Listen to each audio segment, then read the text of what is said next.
নমস্কাৰ প্ৰাইভেট আসাম কেৰিয়াৰৰ অন্য এটা ভিডিঅ'ত সকলোকে স্বাগতম জনাইছোঁ। ভিডিঅ'টো আৰম্ভ কৰাৰ আগতে মই আজি আৰু এটা কথা সকলোকে কৈ থওঁ, আৰু এই কথাটো মই আগতেও কৈছোঁ যে আপোনালোকে জব এপ্লাই কৰাৰ পিছত আপোনালোকক যদি কোনোবাই ফোন কৰি কিনে যদি কয় যে জইনিঙৰ টাইমত কিবা ফিজ পে'মেণ্ট কৰিব লাগিব বা কিবা যদি পইচা ৰিলেটেড কিবা যদি কথা কয় আপোনালোকে আগতীয়াকৈ গম পাই ল'ব যে এইটো ফেক হয়, সেইটো কোনো ধৰণৰ জব নহয়। কাৰণ যিবোৰ জেনুইন জব হয় সেইবোৰে কোনোদিনো পইচা নলয়, আপোনাৰ পৰা ফিজ নলয়। গতিকে মই এইটো কথা আজিও সকলোকে কৈ থৈ দিলোঁ, তো আপোনালোকে মনত ৰাখিব। যদি কোনোবাই যদি পইচা বিচাৰে আপোনালোকক বা পইচা ৰিলেটেড যদি কিবা আপোনালোকক কথা কয়, তেতিয়াহ'লে আপোনালোকে আৰম্ভণিতে গম পাই যাব যে এইটো ফেক হয়, আপোনালোকে নাযাব তাত। চ' আজি ভিডিঅ'টো মই আৰম্ভ কৰোঁ। আজি নতুন ভেকেঞ্চি যিমানখিনি আহিছে মই গোটেইখিনি দেখুৱাই যাম, আপোনালোকে চাই যাব। আজিৰ যিটো প্ৰথম ভেকেঞ্চি আহিছে সেইটো আপোনালোকৰ তেজপুৰৰ পৰা আহিছে, উইজডম ছিনিয়ৰ ছেকেণ্ডেৰী স্কুল। ইয়াত আপোনালোকৰ PGT টিচাৰৰ কাৰণে আহিছে। ইয়াতে ছাবজেক্ট কেইটা ফিজিক্স, কেমিষ্ট্ৰি, মেথছ আৰু ইকনমিক্সৰ হয়।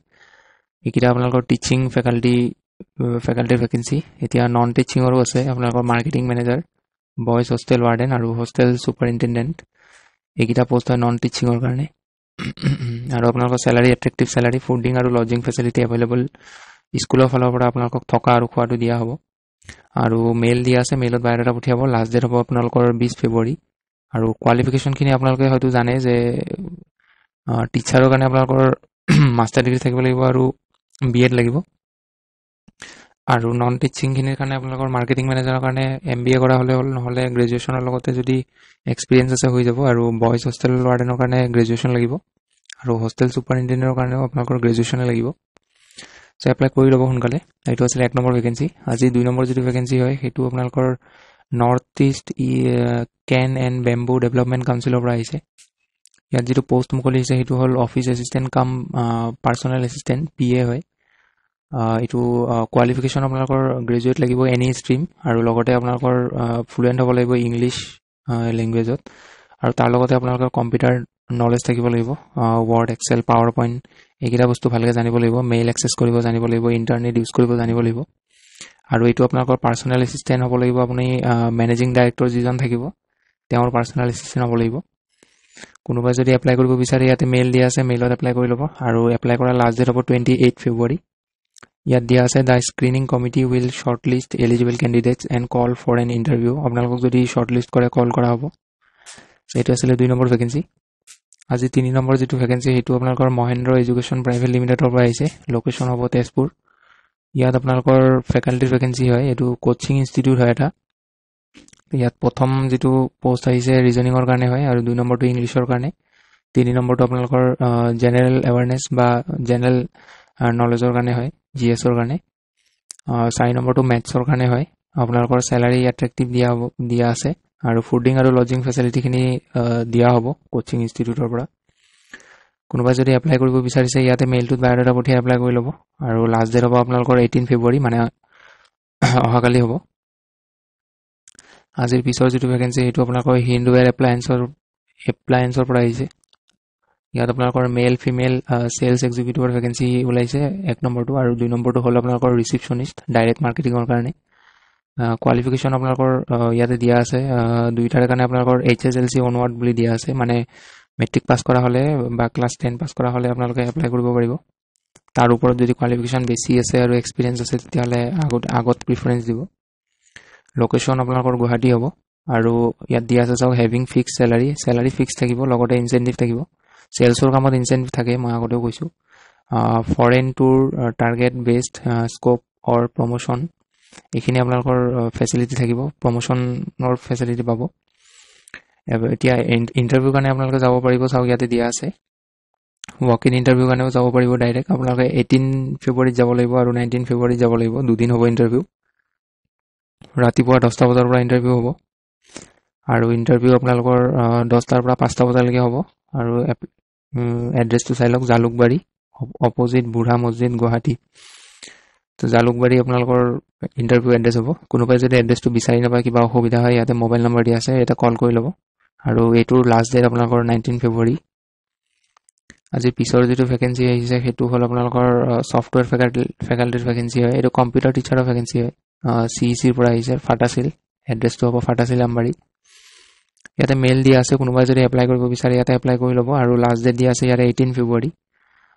ছফ্টৱেৰ ফেকাল্টিৰ কাৰণে আপোনালোকৰ গ্ৰেজুৱেশ্যন কৰা হ'লে হ'ব আৰু লগতে আপোনালোকৰ কম্পিউটাৰৰ 1 ইয়াৰৰ ডিপ্ল'মা লাগিব ADCA নহ'লে PGDCA এই ছফ্টৱেৰ ফেকাল্টি বুলি যিটো পোষ্ট আছে এইটো পোষ্টত মই আগতে নিজে কাম কৰিছোঁ চ' মই গম পাওঁ এইটোৰ বিষয়ে আপোনালোকৰ ৱৰ্ড এক্সেল পাৱাৰ পইণ্ট ভালকৈ জানিব লাগিব আৰু টেলি জানিব লাগিব লগতে ফটোশ্বপ পেজ মেকাৰ কৰেল ৰ আৰু প্ৰগ্ৰামিং যদি জানে তেতিয়াহ'লে ভাল কিন্তু নাজানিলেও হৈ যাব কিন্তু এইখিনি বস্তু জানিব লাগিব যিখিনি মই ক'লোঁ প্ৰগ্ৰামিঙৰ বাদে মই যিখিনি ক'লোঁ সেইখিনি জানিব লাগিব ভালকৈ কাৰণ ষ্টুডেণ্টক শিকাব পাৰিব লাগিব আপোনালোকে চ' এইটো আছিলে 5 নম্বৰ ভেকেঞ্চি 6 নম্বৰ যিটো ভেকেঞ্চি সেইটো হ'ল আপোনালোকৰ ব্ৰেণ্ড এটাৰ পৰা আহিছে আপোনালোকৰ মেল ফিমেল ফৰ কাউণ্টাৰ চেলছৰ কাৰণে হয় আপোনালোকৰ experience in cell of mekhela chador and শাৰী অৰ জাৰ্মানছ এক্সপিৰিয়েঞ্চ থাকিব লাগিব মেখেলা চাদৰ আৰু শাৰী চেল কৰাত 2 নম্বৰ বস্তু আপোনালোকৰ হৈছে person with experience in handling various e-commerce sites like Amazon Myntra Flipkart এইখিনি আপোনালোকে চাইট মেইনটেইন কৰা এক্সপিৰিয়েঞ্চ থাকিব লাগিব এইটো তাৰে পোষ্ট হয় 3 নম্বৰটো হৈছে আপোনালোকৰ অফিচ এছিষ্টেণ্টৰ মেলৰ কাৰণে হয় আৰু ফৰ অফিচ ফিল্ড ৱৰ্ক কৰিব লাগিব এইটো কোনো ধৰণৰ এপ্লিকেশ্যন ফিজ নালাগে ইয়াত দিয়া আছে কোনোবাই যদি এপ্লাই কৰিব বিচাৰিছে ইয়াতে মেইলত বায়'ডাটা পঠিয়াব আৰু কিবা কনফিউজন থাকিলে নাম্বাৰটোত ফোন কৰি ল'ব পিছৰ যিটো ভেকেঞ্চি আহিছে আজি সেইটো আপোনালোকৰ HR এক্সিকিউটিভৰ ভেকেঞ্চি হয় গুৱাহাটী লোকেশ্যনৰ কাৰণে হ'ব আৰু এক্সপিৰিয়েঞ্চ মিনিমাম 1 ইয়াৰ বিচৰা হৈছে আৰু চেলাৰী 15,000 দিয়া আছে আৰু নেগোচিয়েবল বুলিও দিয়া আছে কোনোবাই যদি ইণ্টাৰভিউ টাইমত বেছিকৈ যদি ল'ব পাৰে চেলাৰী কৈ কিনে তেতিয়াহ'লে ল'ব পাৰিব নেগোচিয়েবল দিয়া আছে যিহেতু কোৱালিফিকেশ্যন ইয়াতে MBA লাগিব HRত নহ'লে PGDM আপোনালোকৰ HRত হ'ব লাগিব হিউমেন ৰিচোৰ্চত আৰু স্কিল লাগিব চাই লওক excellent communication skill and knowledge of MS office word excel power point জানিব লাগিব আৰু candidates who can join immediately can share their CV কোনোবাই যদি ইমিডিয়েট জইন কৰিব পাৰে তেওঁলোকেহে এপ্লাই কৰিব ইয়াতে মেইল দিয়া আছে মেইলটোত বায়'ডাটা পঠিয়াব আৰু লাষ্ট ডেট হ'ব 19 ফেব্ৰুৱাৰী চ' আজিৰ পিছৰ যিটো ভেকেঞ্চি সেইটো ৰিলায়েন্স কোম্পানীৰ পৰা আহিছে ৰিলায়েন্স কোম্পানী আপোনাৰ যিটো ভেকেঞ্চি হয় সেইটো হোম কানেক্ট মাষ্টাৰ ছুপাৰভাইজাৰৰ ভেকেঞ্চি হয় লোকেশ্যন হ'ব আপোনালোকৰ তেজপুৰ আছাম কোৱালিফিকেশ্যন আপোনালোকৰ ডিপ্ল'মা থাকিব লাগিব নহ'লে বেচেলৰ অফ ইঞ্জিনিয়াৰিং কৰা হ'লেও হ'ব নহতুবা আপোনালোকৰ BTech কৰা হ'লেও হ'ব ইয়াত ব্ৰাঞ্চ কোনটো ব্ৰাঞ্চত কৰা হ'ব লাগিব সেইটো দিয়া নাই কিন্তু এইকেইটা আপোনালোকৰ ইঞ্জিনিয়াৰিঙৰ ডিপ্ল'মা ডিগ্ৰী থাকিলে হৈ যাব এক্সপিৰিয়েঞ্চ লাগিব 2 to 4 years আৰু candidate should have experience in team handling sales and service এইখিনি আপোনালোকৰ এক্সপিৰিয়েঞ্চ থাকিব লাগিব এপ্লাই কৰিব বিচাৰিলে ইয়াতে মেইল দিয়া আছে মেইলটোত বায়'ডাটা পঠিয়াই দিব আৰু লাষ্ট ডেট হ'ব আপোনালোকৰ 20 ফেব্ৰুৱাৰী পিছৰ যিটো ভেকেঞ্চি সেইটো আহিছে আপোনালোকৰ ৱেষ্ট ৱেল গ্ৰুপ এইটো আপোনালোকৰ যিকেইটা পোষ্ট আহিছে 1 নম্বৰটো হ'ল ইউনিট হেড 2 নম্বৰটো প্ৰচেছ হেড 3 নম্বৰটো HR মেনেজাৰ 4 নম্বৰটো HSE মেনেজাৰ 5 নম্বৰটো ইলেক্ট্ৰিকেল হেড আৰু 6 নম্বৰটো জুনিয়ৰ মেকানিকেল ইঞ্জিনিয়াৰৰ পোষ্ট হয়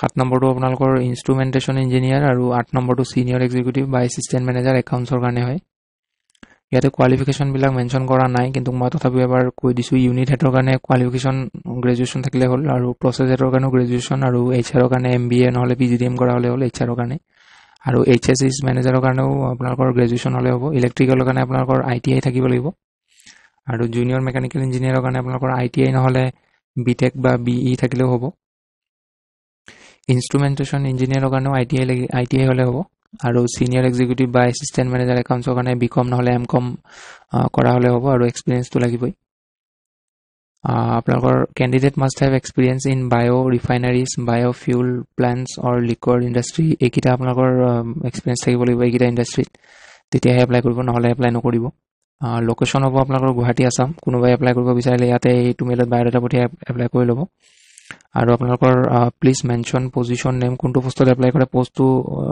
মেইলৰ ছাবজেক্ট লাইনত লিখি দিব application for the post of যদি একাউণ্টছৰ কাৰণে কৰে একাউণ্টছ ইলেক্ট্ৰিকেলৰ কাৰণে কৰিলে ইলেক্ট্ৰিকেল আৰু এক্সপিৰিয়েঞ্চ আৰু কাৰেণ্ট CTC ইন ছাবজেক্ট লাইনত লিখি দিব এক্সপিৰিয়েঞ্চ কিমান বছৰৰ আছে আপোনালোকৰ সেইটো লিখিব আৰু বৰ্তমান আপোনালোকে কিমান চেলাৰী পাই আছে সেইটোও লিখি দিব লাষ্ট ডেট হ'ব ইয়াৰে 19 ফেব্ৰুৱাৰী আজিৰ পিছৰ যিটো ভেকেঞ্চি সেইটো এটা কণ্ট্ৰেক্টছ ইণ্ডিয়া লিমিটেড এইটো কোম্পানী এটা হয় এইটোৰ পৰা আহিছে আপোনালোকৰ যিটো পজিশ্যন হয় এইটো হ'ল ফিনিচিং ইঞ্জিনিয়াৰৰ ভেকেঞ্চি হয় কোৱালিফিকেশ্যন ইয়াতে BTech নহ'লে ডিপ্ল'মা ইন চিভিল ইঞ্জিনিয়াৰিঙত কৰা হ'লে হ'ল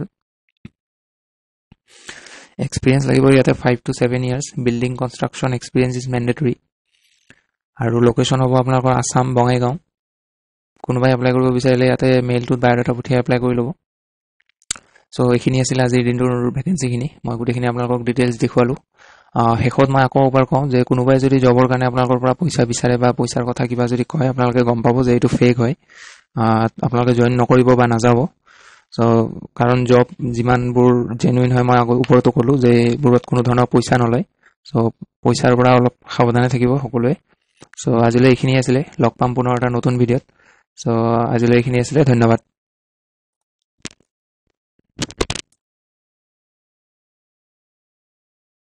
নমস্কাৰ।